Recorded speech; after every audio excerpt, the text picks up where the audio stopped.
Level 1. Physical horror, the splinter. SpongeBob gets a splinter. Simple injury, right? Except the show doesn't cut away. We watch his thumb swell into a massive, pulsating infection. Purple, green, yellow, oozing pus in extreme close-up. Then Patrick hammers it deeper into his flesh while SpongeBob screams. This is body horror in a cartoon. We're watching tissue damage in graphic detail. The infection spreads up his arm. The wound bubbles and festers. Then it explodes in a fountain of green discharge that sprays across the screen. Kids' shows don't do this. They imply injury. They use cartoon physics to make pain funny, but the splinter doesn't do that. It shows real biological processes, infection, inflammation, tissue necrosis, animated with disturbing accuracy. Your body recognized what it was seeing even if your brain couldn't process why it was in SpongeBob. Level 1 horror is physical, visceral. It makes your skin crawl because it's showing you damage that could happen to your actual body. But it's still just surface level. The real horror goes much deeper. Level 2, psychological breakdown. Puffy, fluffy SpongeBob gets Gary a friend, a cute little pet that Gary hates. But SpongeBob doesn't listen. He forces them together, and Gary tries to warn him. This thing is dangerous, but every time SpongeBob looks, Puffy Fluffy is innocent, sweet,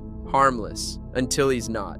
Until Puffy Fluffy transforms into a genuine monster with teeth and claws and murder in its eyes, hunting Gary through the house all night while SpongeBob sleeps. And when SpongeBob finally sees the destruction, he blames Gary.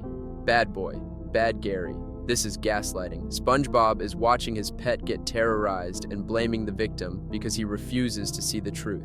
Gary is fighting for his life against a creature that's trying to eat him, and his owner, the person who's supposed to protect him, is punishing him for it. Level 2, horror is psychological. It's not about what happens to your body, but what happens to your reality when nobody believes you. When the threat is real but invisible to everyone who could help. That's a special kind of nightmare.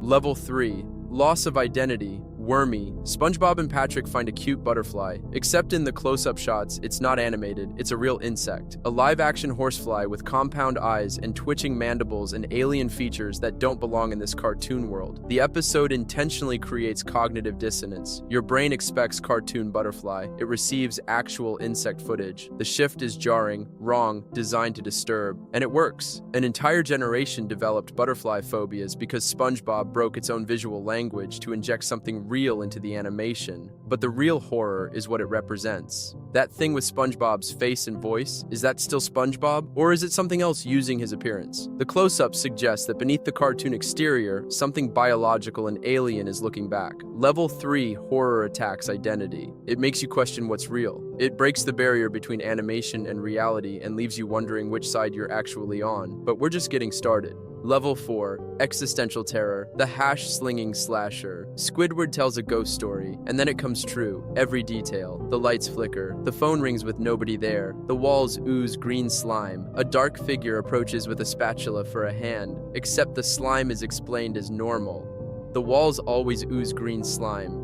Everyone acts like this is fine, like the restaurant regularly secretes biological discharge and that's just part of working there. Nobody questions it, nobody finds it strange. This is the horror of normalized wrong. When something deeply disturbing becomes routine, when the world you live in is fundamentally broken but everyone pretends it's fine. The hash-slinging slasher is scary, but the Krusty Krab's walls, oozing slime as standard operating procedure is terrifying. Level 4 horror is existential. It's realizing the world you live in isn't safe or logical. It's recognizing that the rules are broken and everyone is just pretending they aren't. And if everyone's pretending together, are you the crazy one for noticing? Level 5, symbolic death. One Krabs trash. SpongeBob buys a soda drinking hat from Mr. Krabs. Turns out it belonged to a dead guy. Smitty Werbenjagerman Jensen. He was number 1. And his ghost wants it back. So Mr. Krabs goes to the graveyard at night, and we see it. The zombie horde, decayed corpses rising from graves, rotting flesh, exposed bones, detailed decomposition. And they're not cartoon skeletons, they're anatomically correct corpses in various stages of decay, advancing on a living character who's trapped in a graveyard at midnight. This is death.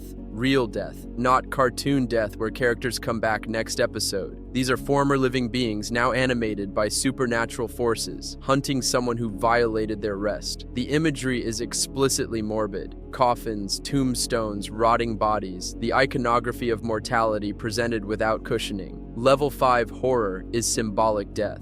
It's the show acknowledging that death exists, is permanent, and is coming for everyone. That these characters, who seem immortal in their cartoon world, are actually temporary. Flesh that will rot, bones that will be buried, memories that will fade until all that's left is a number 1 hat. Level 6. Reality collapse. SB-129. Squidward enters the void, the nowhere place. A blank white dimension where nothing exists except him and his echo. Alone, alone, alone. There's no floor, no walls, no reference points. Just infinite white space and Squidward's voice reflecting back at him. He's trapped outside of existence, in the space between spaces, where time and matter don't function. He's experiencing non-being while still conscious, still aware, still stuck in a body that exists nowhere. This is the horror of isolation taken to its absolute extreme. Not just being alone, but being the only thing that exists. And as Squidward floats in the void, the animation deliberately makes him look small, insignificant, a tiny speck in infinite nothing. The episode is showing you what it looks like when reality ends, when all structure, all meaning, all connection vanishes, and you're left with nothing but yourself and endless, screaming white. Level 6 horror is reality collapse. It's existential dread manifested visually. The fear that underneath everything, all the people and places and purposes we build, there's just void, empty space that doesn't care if you exist or not. And if you fall into it, nobody can reach you because there is no there anymore. But there's one more level, one final moment that transcends horror and becomes something else entirely, something Spongebob should never have shown us. Level 7, prophetic dread, Spongehenge. Spongebob returns from the cave.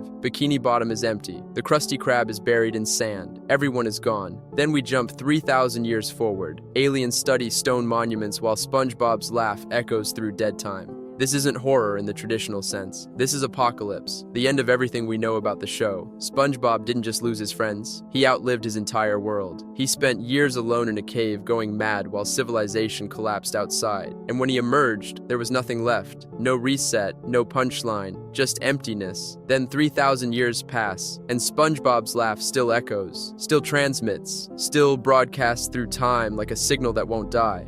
Is Spongebob alive in those 3,000 years? Is he dead? Is he trapped in the stones? Is his consciousness still echoing through empty time, unable to stop, unable to end, just laughing forever, because that's what Spongebob does? Level 7 horror is prophetic dread. It's the show revealing its own ending, showing us that all of this, every episode, every character, every moment we love, is temporary.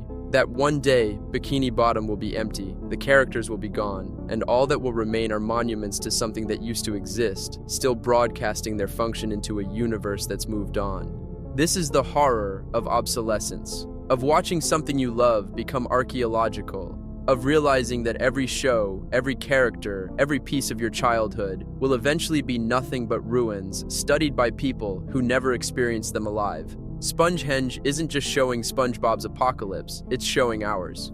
The moment when everything we know becomes nothing but echoes and stone. The 7 levels aren't random, they're progressive. Body horror to psychological breakdown to identity crisis to existential dread to symbolic death to reality collapse to prophetic apocalypse. Each level strips away another layer of protection, another assumption about what's safe, what's real, what's permanent. Spongebob trained us to expect comedy, to trust that everything would reset, that nothing really bad could happen in this colorful underwater world. And then, occasionally, it showed us something else, something that broke the contract, something that reminded us that beneath the cartoon logic, there are real fears, real endings, real voids where meaning used to be. And once you've seen level 7, you can't unsee it. Every episode after Spongehenge is haunted by that knowledge, that someday, all of this ends. The laugh echoes through empty time, the stones continue transmitting, and we're left wondering if we're watching a show or receiving a warning. The 7 levels of Spongebob horror aren't mistakes, they're messages, reminders that even in children's programming, truth occasionally slips through, and that truth is simple and terrible. Nothing lasts. Not your body, not your mind, not your reality, not your world, just echoes, just stones, just a laugh that won't stop broadcasting into the void, until there's nobody left to hear it.